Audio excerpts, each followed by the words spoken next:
so I can do all things. Except God has not spoken it. But if he says it, it is done. Now, there are things, now let me tell you things about me. The Lord has started telling me about Asia. That, I've not been to Asia before. Just like most of you following me online.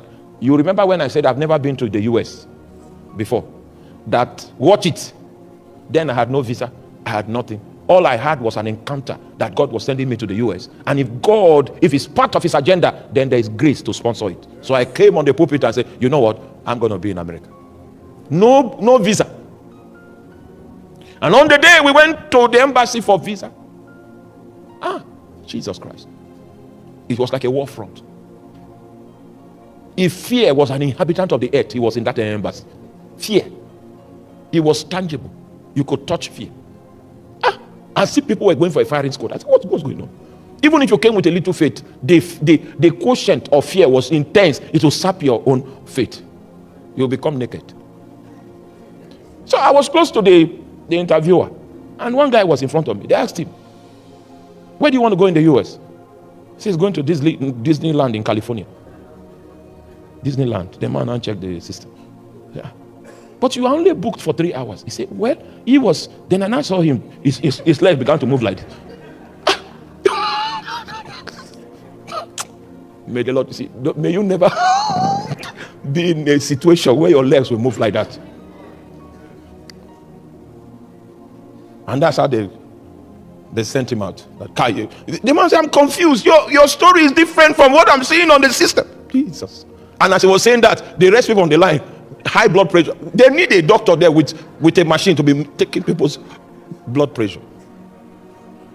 Now, when we came to the window, the interview window, that whole tension left.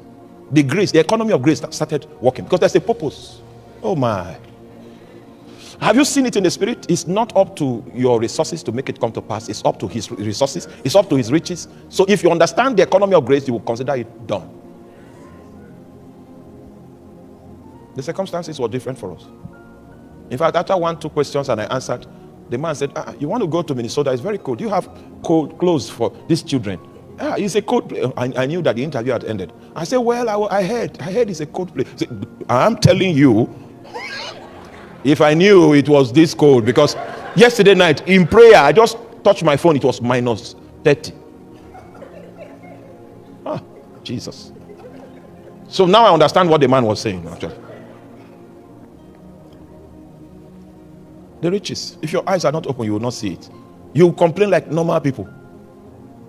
You will say things are impossible. You make those kind of statements. And God will be looking at you. The reason why you are making it is because you are still blind. You are still blind. May you not take any serious action based on the testimony of a blind man.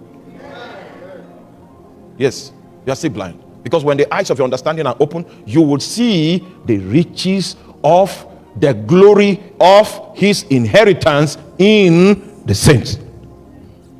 You know, in the book of Genesis, the Bible says in the beginning, God created the heavens and the earth. No, in Hebrew, heaven is in plural. That's how it's rendered. Heavens and the earth. Earth is singular. That means the heavens were created before the earth. Can we conclude? Can we assume that is the case? Okay. It means that angels were created before man. Is that true? I have evidence in other scriptures, just in case you don't believe. We can branch into the book of Job. I will show you that angelic creatures were created before man. In fact, I would have shown you in the book of Job that part of what we call the fabric that was used to create physical things, part of the fabric is sound. Angels sang into creation. So if you touch anything, sound comes out. It's because it is part of the fabric. If you stamp your feet, sound will come from the ground because that sound was trapped into it. If you touch glass, sound will come out of it, and the sound is different in each case. I don't have time to take you there, but sound is part of the fabric that was used to frame this physical creation. Now, does it trouble you that someone like Michael Jackson wasn't born again, then he will sing, and his music attracted millions of people? Do you know why? So sound, how? Because you too, you can sing. Why is your voice not everywhere? Just think about it. The things that make for influence and dominion in the earth. Not today. Not today. Just forget about that for now. Sound.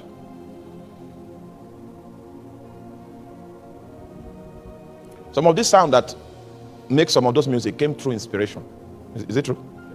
They were inspired. It means that there was a spirit being that inspired the sound. Just like a spirit being inspires my preaching. And because of that, but before we come here tomorrow, about 24,000 people would have listened to this message. It's not because they don't have what to do,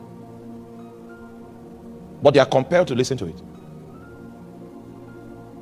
Because the spirit being that gave me the inspiration backs up that sound, makes it travel. There's a commandment, hear ye him. And that's why people are inclined to hear. It means you have ascended to a place in the spirit where you have received endorsement and creation is commanded to hear you. That's why they hear you. And you can also achieve that in the kingdom of darkness, where in the kingdom of darkness there's a decree, hear him. It's not because the music is fine. It's because it carries the texture of a realm. A realm travels with it.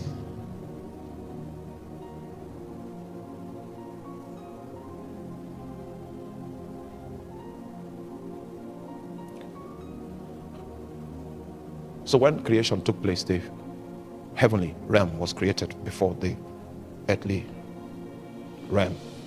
It means that angels were present when God was crafting this physical realm.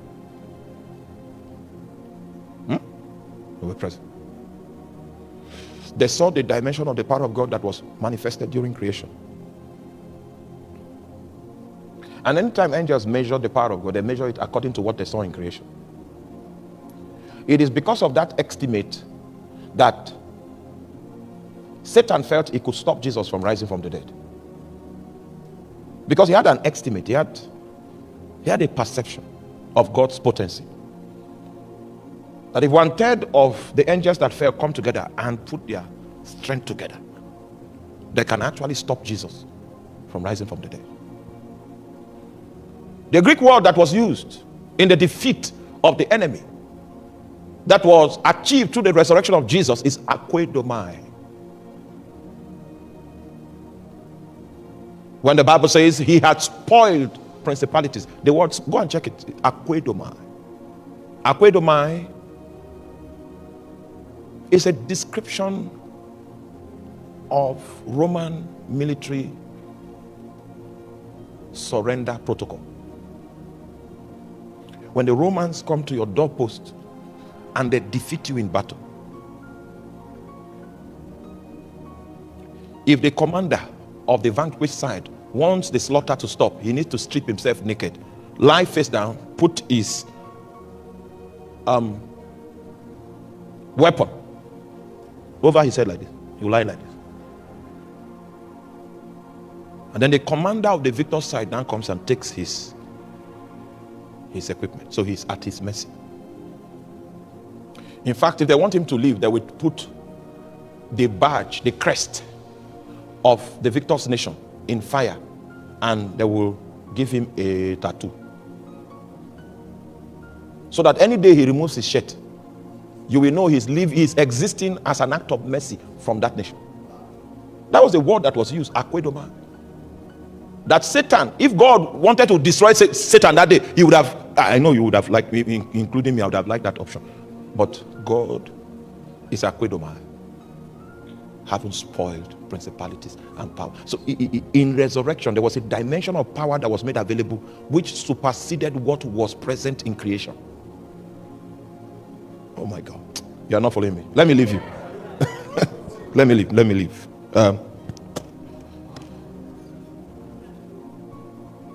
This man used 4 Greek words to explain that power. That's why all the Greek words for power was invested in one verse.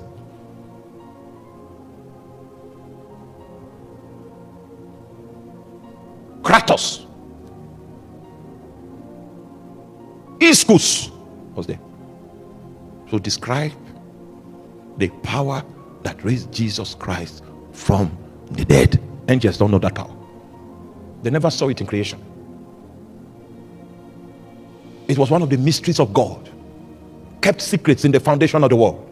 Satan measured this. If not, imagine Satan trying to fight God. And Satan is a smart guy. There was a reference to God's power he had in his mind, which was the creation level. And he was using that as a yardstick. That was what made him feel he could actually resist God. But in resurrection, a dimension of the almightiness of God was displayed beyond that which was used to create the ocean. It was made manifest.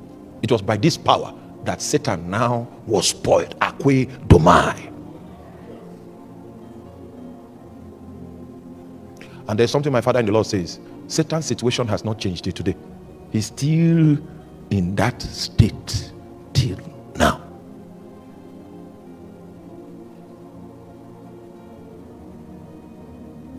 So it is left for you to decide. Satan will not be the reason why I will not fulfill my destiny.